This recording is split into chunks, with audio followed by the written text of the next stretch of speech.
there is a perspective on this side that experiences that day as a disaster, which we can understand why, because of what happened, but then not blaming that disaster on our existence, our identity, our aspirations, and our right to be here, then there's actually a way to be able to move forward from that. I think the real Nakba is the Oslo Accords. That's the real Nakba, to me.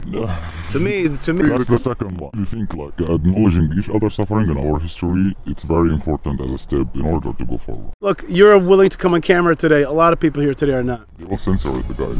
Like, Makes sense. You know why? Why? The moon and the planets are there, and new hopes for knowledge and peace are there. And therefore, as we set sail, we ask God's blessing on the most hazardous and dangerous and greatest adventure on which man has ever embarked.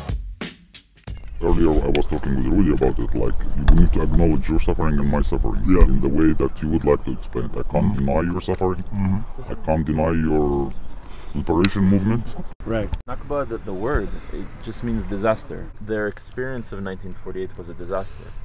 The outcome of that experience. It doesn't necessarily have to be that your success has to be tied to my disaster, but the reality and the experience is that so many people were either displaced or left alone, whatever it is. Sure. The experiences, so if we can get past and understand, there is a perspective on this side that experiences that day as a disaster, which we can understand why, because of what happened, but then not blaming that disaster on our existence, our identity, our aspirations, and our right to be here, then there's actually a way to be able to move forward from that, to understand the suffering, to understand the context of what got us to be in this situation in the first place, and to transcend from it. And that's the way to move forward. That's the focus. To move forward. But I want to say even a little bit differently. I want the Nakba to be, in the end, a kind of blessing. Meaning to say, it was good for the world and good for this region that Israel came, and maybe through normal economy, normal opportunities, normal health. Israel coming isn't the Nakba. Israel coming has to be separated to the Nakba. The Nakba is the fact that we got it wrong. We ended up fighting each other wrongfully, and the consequences of that fighting caused suffering. That's the Nakba. Israel coming didn't have to come with a Nakba. We have to disconnect it. And then that will allow us to be able to hear the Nakba just as the pain that they suffered, and not an attack against our identity and success. And that's what I'm saying. Like, we need to be able to move forward and see the greater picture. Yeah. But the way to move forward is to also make a better life.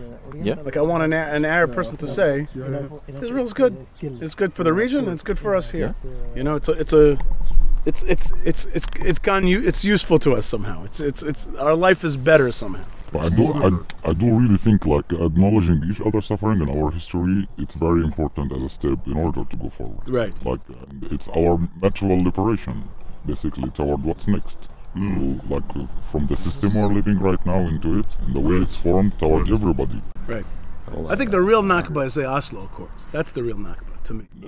To me. That's the second one. That's the real Nakba. The separation, the walls, the division, the Palestinian Authority that is suppressive to a lot of people. Outside influence.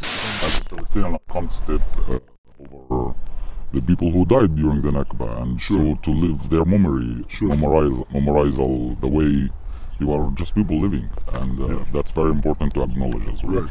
Look, you're willing to come on camera today. A lot of people here today are not. They will censor it, the guys. Makes sense. You know why? Why?